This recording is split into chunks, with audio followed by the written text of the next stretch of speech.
রাসূলুল্লাহ, ইয়া হাবিবাল্লাহ, নবী গো,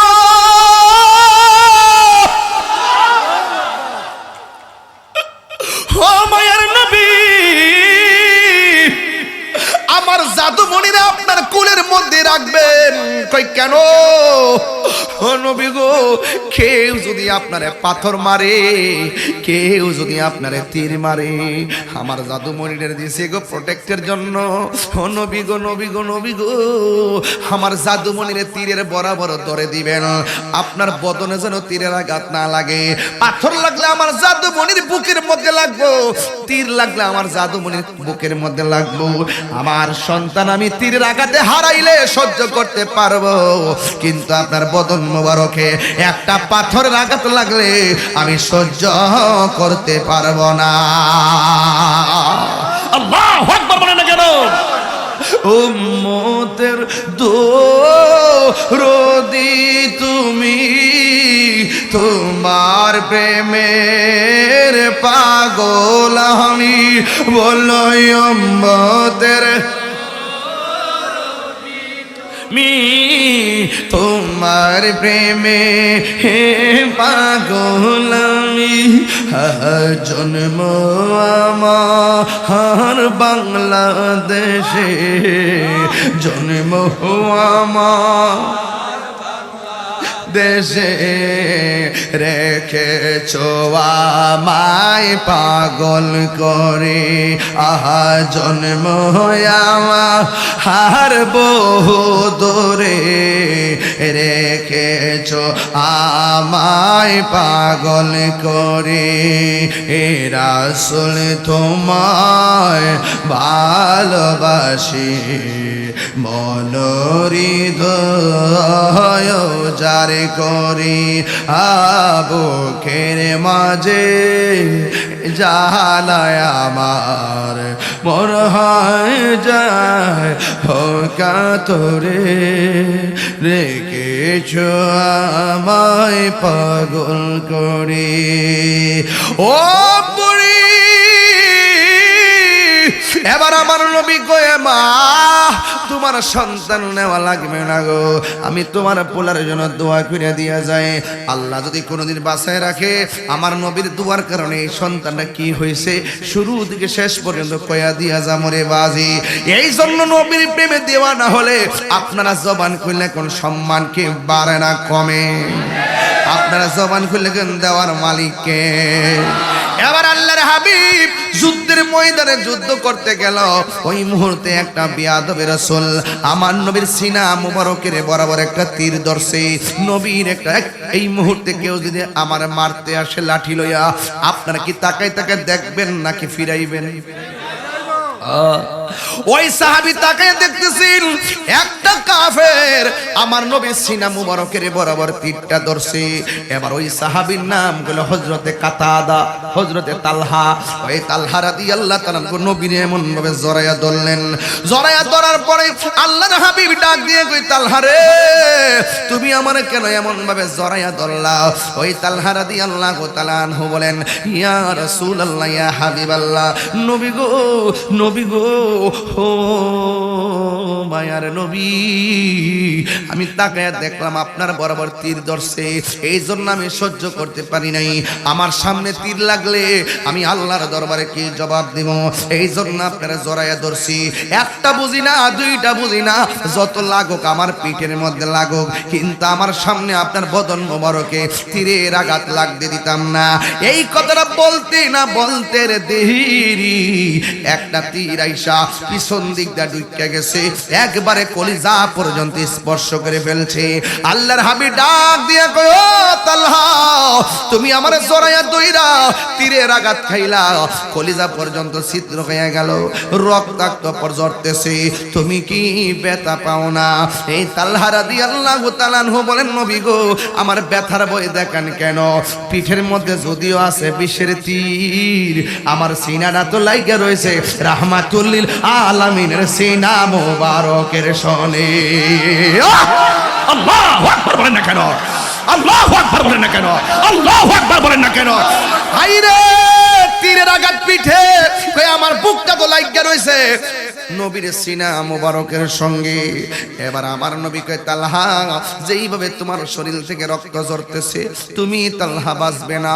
এই কথা বলার পরে তালহা কয়, নবী গো, হায়াতের মালিক হলো আল্লাহ। আমার নবী গো, তালহা তীরের আঘাতের চাইতে মরণের কষ্ট বড় কঠিন, মরণের কষ্ট বড় কঠিন। আল্লাহ রাই তৈলে ডরায়, রাত পোহাইলে ডর বয়স খলি বুইলা যায়।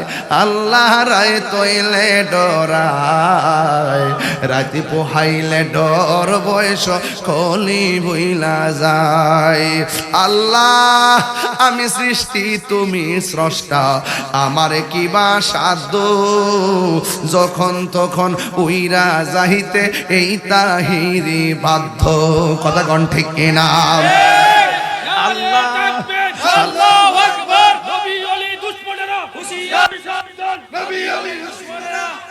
আল্লাহ আমি সৃষ্টি তুমি স্রষ্টা, আমার কিবা সাধ্য, যখন তখন উইরা যাহিতে বানেশ্বরবাসী বাধ্য।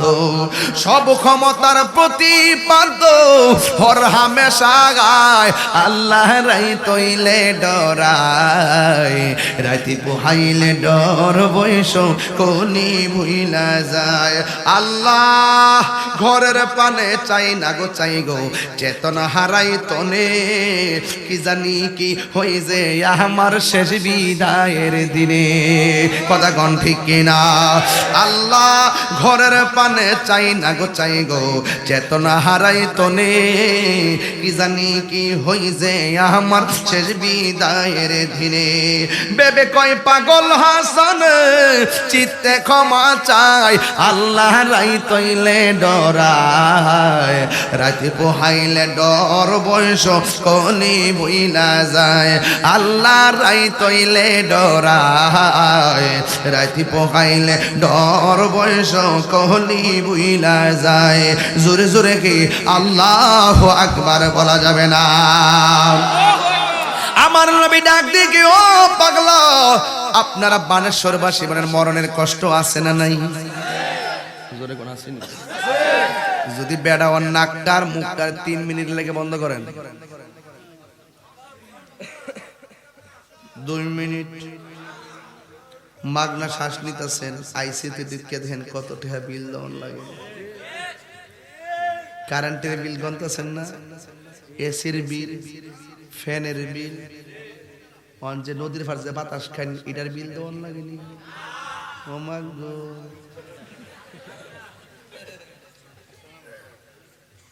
আমার কথা খারাপ হয়ে লাগবো যদি কমও ফালাইতে না কথা। এই যে শ্বাস ফালাইতেছি, আইসিতে ঢুকে দেখেন দৈনিক 50,000। হ্যাঁ কি দেখো,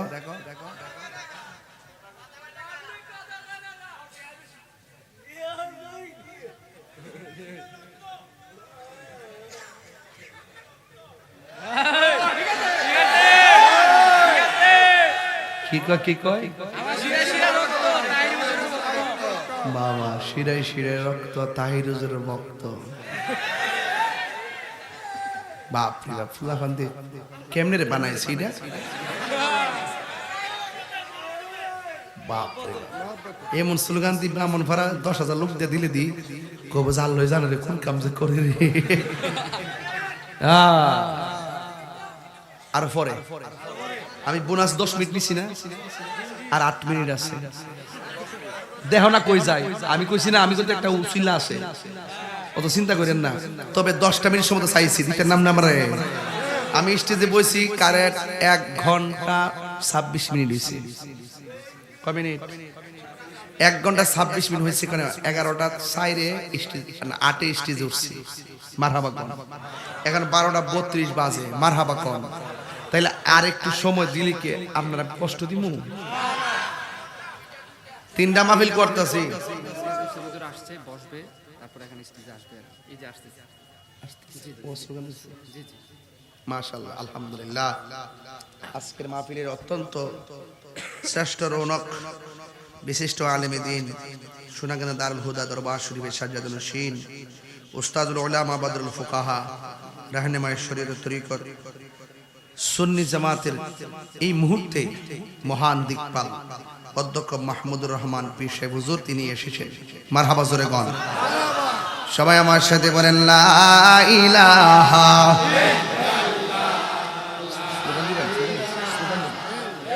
ইল্লাল্লাহ লা ইলাহা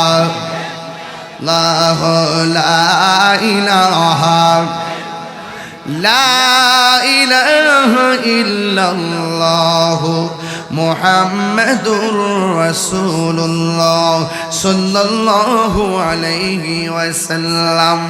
একটা জবান বন্ধ রাখবেন না, মুহাব্বতে মায়ার সুরে বলুন সুবহানাল্লাহ। এই আমার যুবক ভাইয়েরা, কিছুক্ষণের মধ্যেই হুজুর চলে আসবেন, এসে বসবেন, কথা বলবেন। চেহারার দিকে তাকায়া সগীরা গুনাহ মাফের কল্পনা করবেন। আমার যুবক ভাইয়েরা, আল্লাহর হাবিব সাল্লাল্লাহু তাআলা আলাইহি ওয়াসাল্লাম ডাক দিয়া বলেন, হে তালহা, মরণের কষ্ট কিন্তু তীরের আঘাতের চাইতে আর কঠিন। কথা কোন ঠিক কিনা ঠিক? এরপরে তালহা রাদিয়াল্লাহু তাআলা আনহু বলেন, ইয়া রাসূলুল্লাহ, নবী গো, কি বুঝাইতে চাইলেন? আমার নবী বলে তালহা মরণের কষ্ট বড় কঠিন। এরপরে তালহা রাদিয়াল্লাহু তাআলা আনহু মুচকি মুচকি হাসতে শুরু করলেন। আমার নবী ডাক দিয়ে, ও তালহা, তোমাকে মরণের কষ্টের কথা বললাম, তুমি কেন গো মুচকি মুচকি হাসলা? তালহা রাদিয়াল্লাহু তাআলা আনহু বলেন, ইয়া রাসূলুল্লাহ, কষ্টের কথা বলছেন তাই কান্না করি নাই, হাসতেছি। এবার ডাক দিয়ে, ও তালহা, তুমি কি আজরাইলের খাবার ভয় করো না? তালহা রাদিয়াল্লাহু তাআলা আনহু বলেন, ইয়া রাসূলুল্লাহ, ইয়া হাবিবাল্লাহ, নবী গো, নবী গো, ও মায়ার নবী, ও দয়ার নবী, আমার মরণের কষ্টের ভয় দেখাইতেছেন নবী গো, এই জন্য আমি ভাবি না কেন। ইয়া রাসূলুল্লাহ, আজরাইল যদিও আমার সামনে আসবে, যেই তালহার চোখের সামনে রাহমাতুল লিল আলামিনের চেহারা মোবারক, যেই তালহার সিনা মোবারক, সিনার মধ্যে আল্লাহর হাবিবের সিনা মোবারক, এই তালহা মরণের কষ্ট পাবে কেন? এই জন্য আমি কোনো টেনশন করি না। জোরে কোন আল্লাহু আকবার। এরপরে তালহা রাদিয়াল্লাহু তাআলা আনহু আমার নবীর এমন ভাবে জড়ায়া ধইরা আস্তে আস্তে করে তীরের নিচে পড়ে গেলেন, চলে গেলেন। তালহা দুনিয়াতে আর নাই। ওই মুহূর্তে কাফেররা আল্লাহর হাবিবকে পাথর মেরে দিয়েছে। বন্ধুরে, ও বন্ধু, কাফেররা নবীরে পাথর দেয়, আমরা যদি নবীরে পাইতাম পলকে জীবন দিয়ে দেব, যদি নবী আপনি চান। ওগো আরজি আমার এই জীবনে একবার দেখা দাও, হাবিবি ইয়া রাসূলুল্লাহ, হাবিবি ইয়া হাবিবাল্লাহ, হাবিবি ইয়া রাসূলুল্লাহ, হাবিবি ইয়া রাসূলুল্লাহ। ঠিক না? বন্ধু, বন্ধু রে বন্ধু, এবার আমার নবী সাহাবী নবীর গায়ে মুবারকে পাথর মারলো। আল্লাহর হাবিব সাল্লাল্লাহু তাআলা আলাইহি ওয়াসাল্লাম গর্তের মধ্যে পড়ে গেলেন। নবীর একটা ব্যবহৃত উট আছে, ওই উটের নাম হলো কাসওয়া। জান্নাতের ভিতরে অনেকগুলা জিনিস যাবে মানুষের বাইরে। এক নম্বর হলো আসহাবে কাহাফের কুকুরটা যাবে। দুই নম্বর ওই যে আমার নবী যেই উটের মধ্যে আরোহণ করতেন সেই কাসওয়া নামক উটটা যাবে। তিন নম্বর হলো ইউনূস আলাইহিস সালামকে যেই মাছটা ভক্ষণ করেছিল ওই মাছটা জান্নাতের ভিতরে যাবে। চার নম্বর হলো উস্তনে হান্নানা, যে গাছের মধ্যে হেলান দিয়ে আমার নবী খুতবা দিতেন, ওই উস্তনে হান্নানা যাবে। বন্ধু, আমার নবী আপনার নবীকে কাফেররা পাথর মেরে দিয়েছে।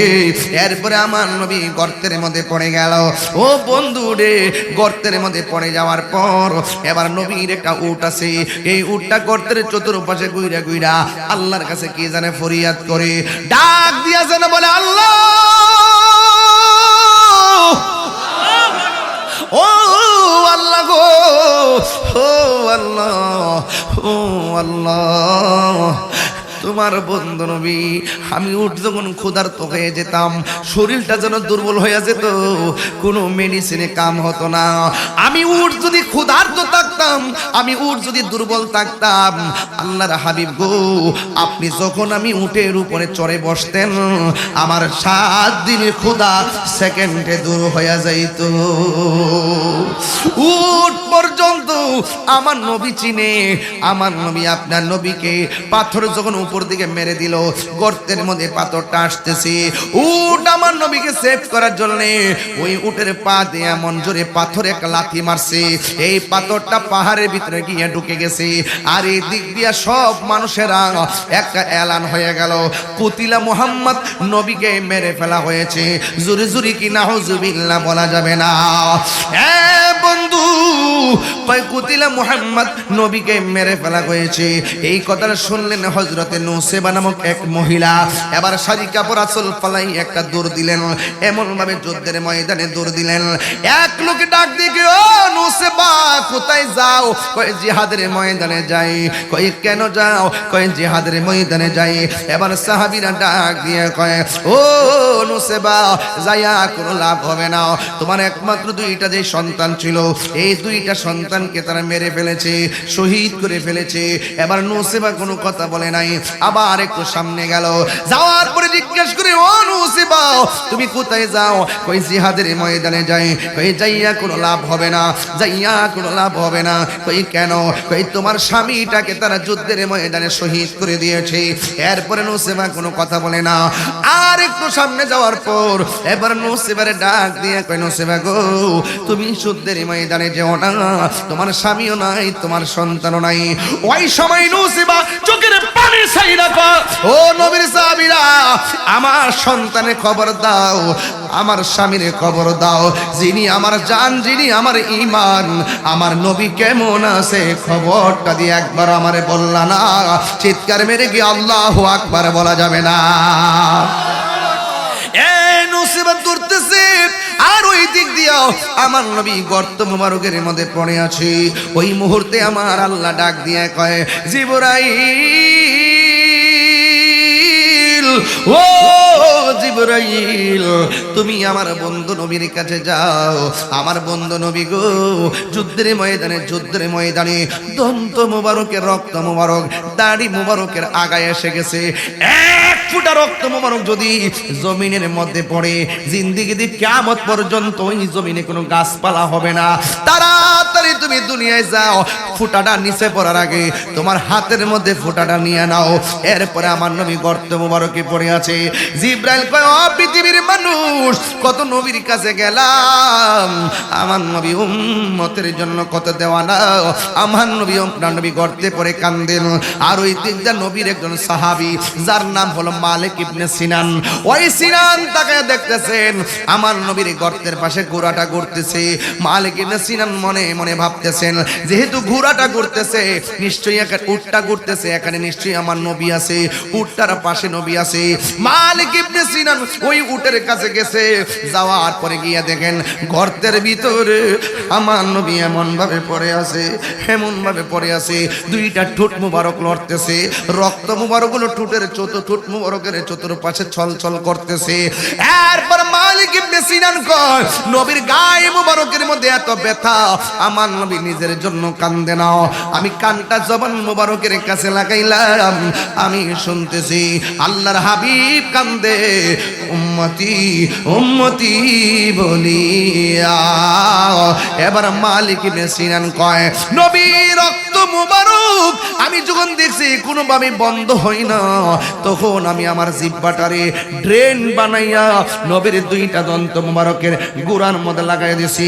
যেমন করে ধানের সিজনে মেশিন আছে, মেশিন থেকে পানি দেয়, পানি দেওয়ার সময় ড্রেন করে, এমন ভাবে ড্রেন বানাই দিয়েছে জিহ্বাটারে, যেমন নবী রক্ত মুবারক বের হচ্ছে আর জিহ্বার মধ্যে পড়তেছে, আর জিহ্বাতে পইরা এমন ভাবে জিহ্বাটারে ভাগ করে দিল রক্ত মুবারকটা ঢুকতে ঢুকতে, যতক্ষণ পর্যন্ত আমার নবী রক্ত মোবারক ঝরছে, ওই লোকটা জিহ্বা লাগায় রাখছে। যতক্ষণ নবী উঠে নাই, আমার নবী আপনার নবী রাহমাতুল লিল আলামিন যতক্ষণ উঠে নাই, ততক্ষণ পর্যন্ত মালিক ইবনে সিনান জিহ্বাটা লাগায় রাখছে। ও আব্বুরে, এবার আমার নবী একটু উঠলেন, আমার নবী উঠলেন, ওইটা ডাক দিয়ে কই মালিক ইবনে সিনান, ও মালিক ইবনে সিনান, তুমি দিগো আমার জিহ্বার ভিতরে আমার দন্ত মোবারকে জিহ্বাটা লাগায় রাখছো।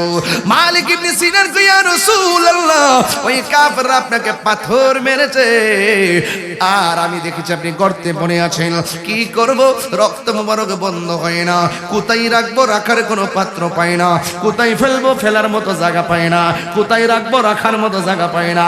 শেষ পর্যন্ত আমি কি করলাম? আপনার মহব্বতে পড়ে জিহ্বাটারে ওই দন্ত মোবারকের গোড়ায় লাগাইয়া দিলাম। ইয়া রাসূলুল্লাহ, নবী গো, ও মায়ার নবীজি, আপনার রক্ত মোবারক।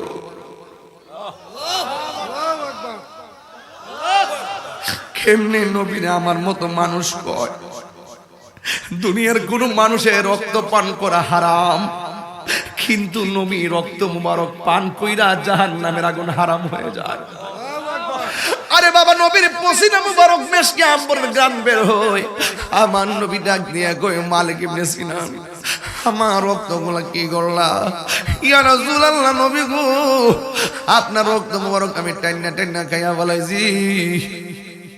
আমার নবী ডাক দিয়ে কই মালিক ইবনে সিনান, তুমি তো আমার রক্ত পান করলা না, যেই পেটের ভিতরে আমার রক্ত মোবারক ঢুকছে, ওই দেহের জন্য জাহান্নামের আগুন হারাম হয়ে গেছে। তিনবার কন্যা ইয়া রাসূলুল্লাহ, দেখা দাও রাসূলুল্লাহ, তুমি কাঁদে আশিক তোমার। তায়েফের জমিনে, তায়েফের জমিনে পাথর মারছে, তাগরা তাগরা যুবকরা পাথর মারছে। বাইরে যেই নবীর বদন মোবারকে কোনদিন মশা মাছি বসে নাই, সেই নবীর নুরানি বদন মুবারকে পাথর মারছে। হায় হায়, আর যেই নবীজি রাস্তা দিয়ে গেলে পাথরগুলো তুলার মতো নরম হয়ে গেছে, যেই নবী গাছের পাশ দিয়ে গেলে গাছগুলো ঝুঁকে গিয়ে রাসূলুল্লাহ, আর রাসূল বলতেছেন আমি ওই পাথরটাকে এখনো চিনি। 7 বছরের কালে আমি যখন এইদিকে যাইতাম ছোটবেলায়, পাথরটা আমাকে সালাম দিত। সুবহানাল্লাহ, রাসূল বলেন ওই পাথরটা আমি এখনো চিনি।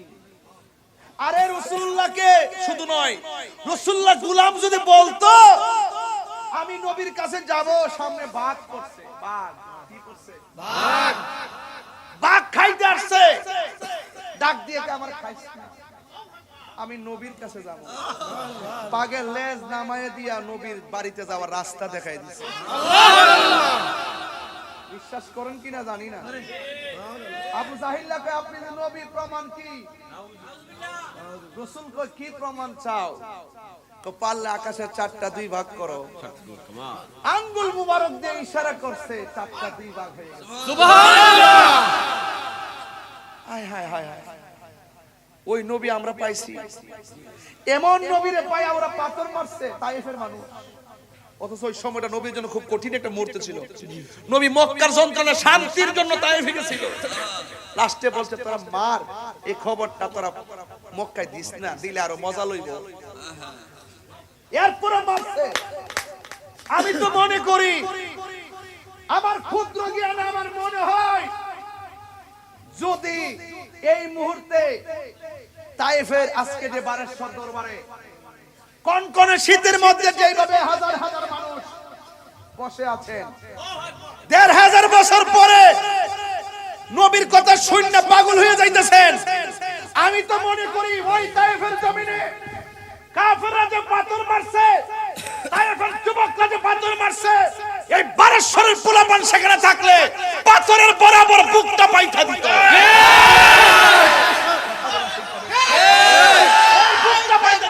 আল্লাহু আকবার, ইয়া রাসূলুল্লাহ, জিন্দাবাদ জিন্দাবাদ। জিন্দাবাদ জিন্দাবাদ এই বুকটা পাইতা দিত আল্লাহু আকবার আল্লাহু আকবার এই বুকটা পাইতা দিত কথা বলেন ঠিক কিনা ঠিক আজকে হুসাইনের জন্য পানি বন্ধ করতো আর আমরা যখন বলি মুঝে কুফা বলো গজলটা গায় মানুষ চোখের পানি ফালায় কান্দে এই কান্দে কিনা কোনটা চোখের পানি মুখ ফালায় কান্দে এই মুহূর্তে পানি বন্ধ করলে বাড়ি করে বিক্রি কইরা আকাশ থেকে উইরা যায়া ইমামে আলী মুকামের মুখে পানি দিলেন বিশ্বাস হয় না আপনাদের জি বিশ্বাস হয় না ইসরায়েলে যে আক্রমণ করছে ফিলিস্তিন বাংলাদেশ থেকে কম খাবার গেছে ঠিক আছে এই প্রেক্ষাপট দিয়ে এখন হইতো আমরা কি বইয়া থাকতাম জি না তবে একটা কথা কইয়া দিয়া যায় নামে মুসলমান হলে চলবে না ঠিক কাজে মুসলমান হইতেইব ঠিক বাড়ি বাড়ি ঘুরে ঘুরে যারা বেহেশতে টিকিট বেচে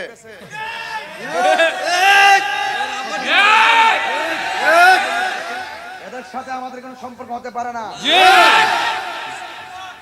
এই, আস্তে, আওয়াজ করে কর ঠিক ব্যবসা ভালো জুতার ব্যবসা ভালো কাপড়ের ব্যবসা কর্ম ব্যবসা খুব খারাপ যারা বানায় কথা বলে। আবার বেডি বিড় বিড়ে ফাটাইছে কি ফাটাইছে বারে বারে ঘুরায় বারে বারে ঘুরায় ঘুরে কি কর আপনারা ভোট দিলে হাসর মাঠে জিগাইব আপনারা প্রতীকটার নাম কি আরে বেডা তুমি রাজনীতি করো রাজনীতির ভাষায় কথা বলো অনেকে বলবেন যে আমি বিরুদ্ধে করি আমি 42টা রাজনীতি দলের কারোর বিরুদ্ধে করি না আমার মুখে শুনছেন যে কোন রাজনীতি দলের বিরুদ্ধে আমি করছি আমি করি না কিন্তু আমি যখন দেখি যে রাজনীতির নামে রাজনীতির অন্তরালে ধর্মকে পুঁজি করে আপনি ধর্মের অপব্যাখ্যা করেন তখন আমার দায়িত্ব হয়ে যায় আপনার ভুল আপনার বাটপারি ধরিয়ে দেওয়া কথা বলেন ঠিক না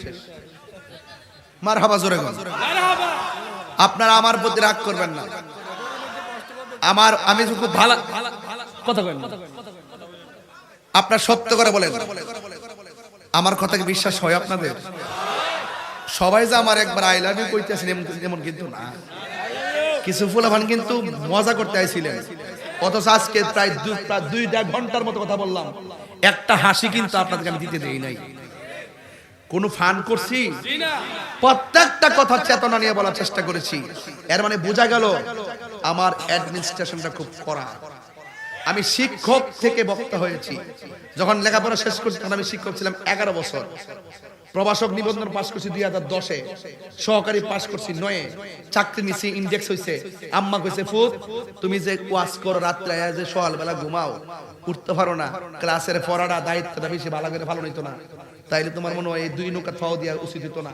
বাবা রে চাকরি ছাইরা দাও এতদিন যদি চাকরি করতাম মুহাদ্দিস হয়ে যেতাম বুঝতে পারছেন কি বলছি বড় বড় মাদ্রাসার ভালো দায়িত্বে চলে যেতাম রাইট কিনা বলেন না কেন ছাত্র খারাপ ছিলাম না ক্লাস 2 থেকে রুল 1 ছিল আপনি আমার আজকে তো আমার উস্তাদকে নিয়ে আমি হেলিকপ্টারে প্রোগ্রাম করছি কোন জায়গা নীলফামারীকে প্রোগ্রাম করছি কিনা বলেন না কেন এই যে আমি যে প্রোগ্রাম করছি আমি যে গেছি আমার উস্তাদ আমার সাথে ছিল এটা আমরা প্রাউড ফিল করি হ্যাঁ যে আমার উস্তাদ সাথে ছিল আমার ওই উস্তাদ আমার সরাসরি বুখারী শরীফ পড়াইছে মুসলিম শরীফ পড়াইছে তো আমি যেহেতু ওয়াজ করি পাবলিক ফাংশনের ভাষায় মেতে উঠে কারণ সাধারণ তৃণমূল যে চায় যেভাবে কথা বললে ভালো লাগে আমি ওইভাবে অ্যাপ্লাই করে আপনাদেরকে বিভিন্ন আমার জীবনে আমি প্রায় মনে 50টার উপরে গান বন্ধ করে মাহফিল করাইছি জানেন না এগুলো কতগুলা জায়গাতে গান বলতেছে নরসিংদী কতগুলা গান হুজুর আপনি যদি আইন আমরা গান টান সব বাদ দিলাম পরে আর হেরা শিল্পী টিল্পী আনে না পরে ওয়াজ করছি ওয়াজের মতো করার পর এটা কায়েম করে দিয়েছি তখন আমি শান টান গাইছি যেহেতু এরা অন্য ভাষায় গাইতো আমি ওদেরকে একটু বুঝাইছি এবং বোঝানোর পরে আলহামদুলিল্লাহ এরা কি বুঝছে কিনা বলেন তো এই জন্য আপনাদেরকে অনুরোধ করে বলবো আল্লাহর ওয়াস্তে বলবো শুনেন যতই কথা বলেন এই পৃথিবী থেকে আমরা থাকবো বলেন আসল ঘরের নাম কি আরো জোরে কর এই কবরে যাওয়ার আগে নামাজ দরকার আসেনি আর আরেকটা কথা কই আপনারা তো কথা ধরেন না ধরেন জানি না আমার ওয়াজ যদি 30 সেকেন্ডের জন্য ভালো লেগে থাকে আজকের থেকে কোনোদিন মা বাপরে কষ্ট দিয়েন না।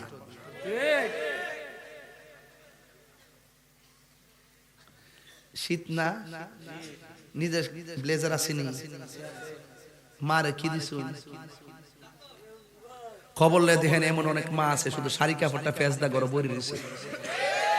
বিশ্বাস হয় না আপনাদের? সানসেটের উপরে 3টা কম্বল প্যাকেট করে তৈরি হয়, এরপরও মারে দেয় না। কি আসেনিও?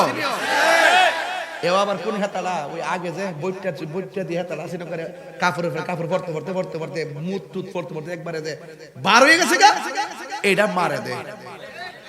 আর এই বেচারা কইলো, জসিম ভাই কইলো, আমার আম্মারা 20টা মাস ধরে অসুস্থ। কেউ বাপটা তো চলে গেছে, আমারও তো বাপটা চলে গেছে। যার নাই হে বুঝে বাপ কি জিনিস, কথা কোন ঠিক না? যারা আছে সে বুঝে না, দাঁত থাকতে দাঁতের মর্ম কে বুঝে না? আমার ওয়াজ যদি 30 সেকেন্ড, আমি প্রায় 2 ঘন্টার কাছাকাছি কথা বলতেছি, আমার ওয়াজ যদি 30 সেকেন্ডের জন্য ভালো লাগে থাকে, আজকে হাতে হাত রেখে ওয়াদা, আমরা কোনোদিন মা বাপকে কষ্ট দিব না। ইনশাআল্লাহ কোন কেন? আরো জোর করে ইনশাআল্লাহ, বড় করে ইনশাআল্লাহ। বাবার আমার বাকি না নগদ, আচ্ছা আরে অতেন কি করছেন তাহলে? আগে দিয়ে দিতেন হুজুরের সময় তো নগদ রয়ে যেত, আমার সময় বাকি কইতেন, আমি বাকি করতাম। এক মাঝিকে 2 নৌকা পাইতারে। আচ্ছা যে যেমন ভালো লাগে, পুরা ফ্যান্ডেলটা মনে হয় 70,000 টাকা যেতে পারে না। মাইক টেকলে না, আমি মিলাইতেছি, মাইকটা 20,000, ফুসটা 10,000।